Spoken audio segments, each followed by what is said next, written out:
Liệu Phú Quốc có vươn mình thành Singapore sau làn sóng đầu tư ồ ạt hơn 5 tỷ đô la cho hội nghị cấp cao APEC? Đây là câu hỏi được rất nhiều người đặt ra trong thời gian qua. Bây giờ, hãy cùng Huduvi giải mã qua góc nhìn vô cùng đặc biệt ngay sau đây. Nếu nhìn từ vệ tinh xuống Đông Nam Á, chúng ta sẽ bắt gặp hai hòn đảo nằm giữa những tuyến hàng hải và du lịch quan trọng của khu vực. Một bên là Singapore, đảo quốc nhỏ bé nhưng đã trở thành một trong những trung tâm tài chính, logistics và dịch vụ hàng đầu thế giới.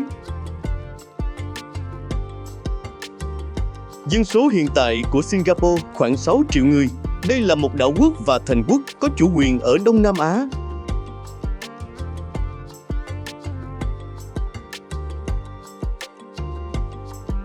Một bên là Phú Quốc, hòn đảo nằm ở cực Tây Nam Việt Nam, nổi tiếng với những bãi biển nhiệt đới, rừng nguyên sinh và ngành du lịch đang phát triển với tốc độ chưa từng có. Dân số vào khoảng 160.000 người. Điều thú vị là diện tích của hai nơi không chênh lệch quá lớn. Singapore hiện có diện tích khoảng 719 km², trong khi Phú Quốc khoảng 593 km². Trên bản đồ vệ tinh, chúng ta có thể dễ dàng đặt hai hòn đảo cạnh nhau. Nhưng nếu chỉ nhìn diện tích, chúng ta sẽ bỏ qua câu chuyện quan trọng nhất. Bởi Singapore không trở thành Singapore ngày nay chỉ nhờ diện tích. Và Phú Quốc cũng sẽ không thể trở thành một Singapore mới chỉ bằng những công trình nghìn tỷ. Vậy sau làn sóng đầu tư khổng lồ chuẩn bị cho APEC 2027, Phú Quốc thực sự có thể tiến gần đến vị thế của Singapore đến đâu? Hãy cùng Huduvi Phương Nam TV nhìn câu chuyện này từ trên cao. Từ một hòn đảo nhiệt đới đến sân khấu quốc tế. Từ vệ tinh, Phú Quốc hiện ra như một dải đất xanh giữa vùng biển Tây Nam. Nhưng bên dưới màu xanh ấy đang diễn ra một cuộc thay đổi với tốc độ rất nhanh. APEC 2027 không đơn thuần là một sự kiện quốc tế kéo dài vài ngày.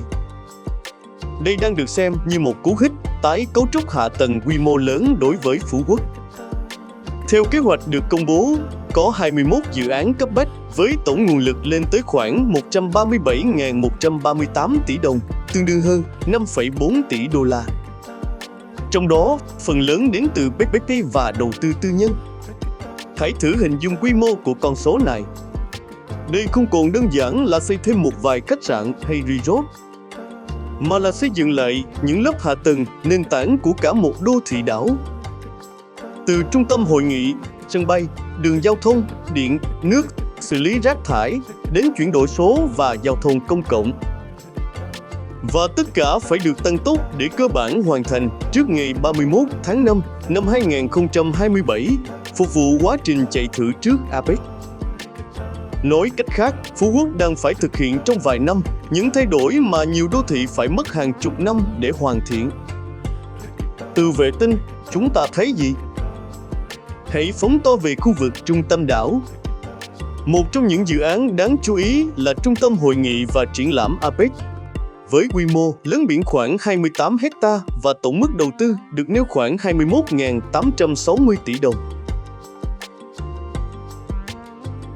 Đây sẽ là nơi diễn ra những hoạt động quan trọng của tuần lễ cấp cao APEC.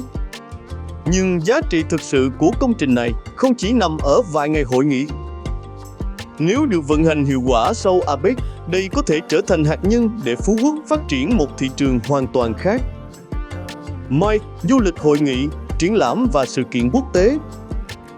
Và đây chính là một trong những lĩnh vực giúp các điểm đến cao cấp kéo dài mùa du lịch, tăng mức chi tiêu của du khách và thu hút những nhóm khách có giá trị cao.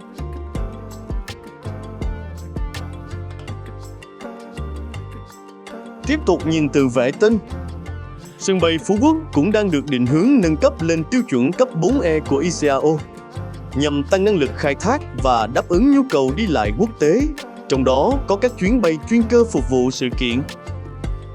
Các tuyến giao thông mới, đại lộ APEC và phương án phát triển tuyến tàu điện đô thị dài khoảng 18 đến 20 km cũng nằm trong bức tranh hạ tầng mới. Còn bên dưới mặt đất, là những thứ ít khi xuất hiện trên các bức ảnh du lịch. Điện viễn thông, nước sạch, hồ chứa, xử lý nước thải, rác thải và hệ thống điều hành đô thị. Đây mới chính là phần hạ tầng quyết định một hòn đảo có thể trở thành đô thị quốc tế hay chỉ đơn thuần là một điểm nghỉ dưỡng.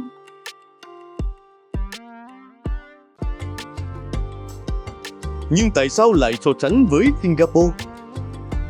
Bởi Singapore cũng từng là một hòn đảo có nguồn tài nguyên tự nhiên hạn chế, không có những mỏ khoáng sản khổng lồ, không có diện tích đất rộng, không sở hữu những bãi biển nhiệt đới như Phú Quốc. Nhưng Singapore đã biến vị trí địa lý thành lợi thế, cảng biển, sân bay, logistics, tài chính, công nghệ, dịch vụ, giáo dục và trên hết là năng lực quản trị. Singapore không trở nên giàu có đơn giản vì xây nhiều tòa nhà. Họ xây dựng một hệ thống để những tòa nhà đó hoạt động hiệu quả. Đây chính là điểm mà Phú Quốc cần nhìn vào khi đặt mình cạnh Singapore. Trụ cột thứ nhất, hạ tầng. Nếu chỉ xét về tốc độ phát triển hạ tầng du lịch, Phú Quốc đang có một bước tiến rất mạnh. Sân bay được nâng cấp, hạ tầng đường bộ mở rộng, trung tâm hội nghị quốc tế xuất hiện, hệ thống đô thị được đầu tư, các khu nghỉ dưỡng cao cấp tiếp tục được phát triển. Năng lực lưu trú cũng được bổ sung với hàng nghìn phòng cao cấp. Nếu những dự án này hoàn thành đúng kế hoạch và được vận hành hiệu quả, Phú Quốc hoàn toàn có thể tiến lên nhóm những điểm đến du lịch đảo hàng đầu châu Á. Nhưng hãy chuyển góc nhìn sang Singapore.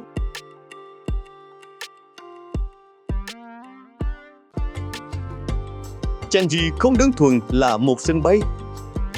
Nó là một mắt xích của cả hệ sinh thái hàng không, logistics, thương mại, du lịch. Cảng Singapore cũng không chỉ phục vụ khách du lịch.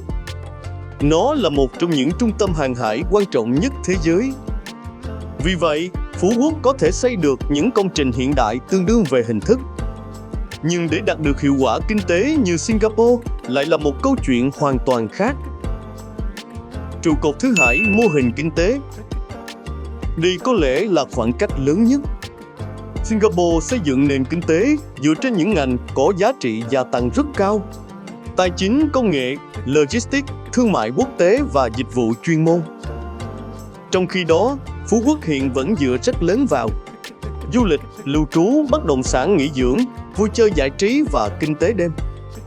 Điều này không xấu. Ngược lại, đó chính là lợi thế tự nhiên của Phú Quốc.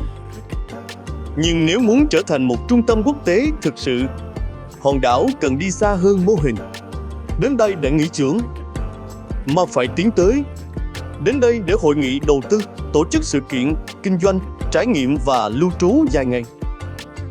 APEC 2027 có thể chính là phép thử đầu tiên cho quá trình đó.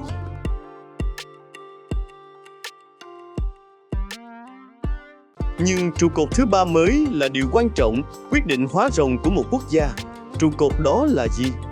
Tất cả có trong phần 2 của chuỗi phim. Phú Quốc có thể vươn mình thành Singapore sau APEC không? Nếu thấy thú vị, các bạn nhớ đăng ký kênh để tiếp tục hành trình nhé. Bây giờ thì Hudovi xin chào tạm biệt và hẹn gặp lại.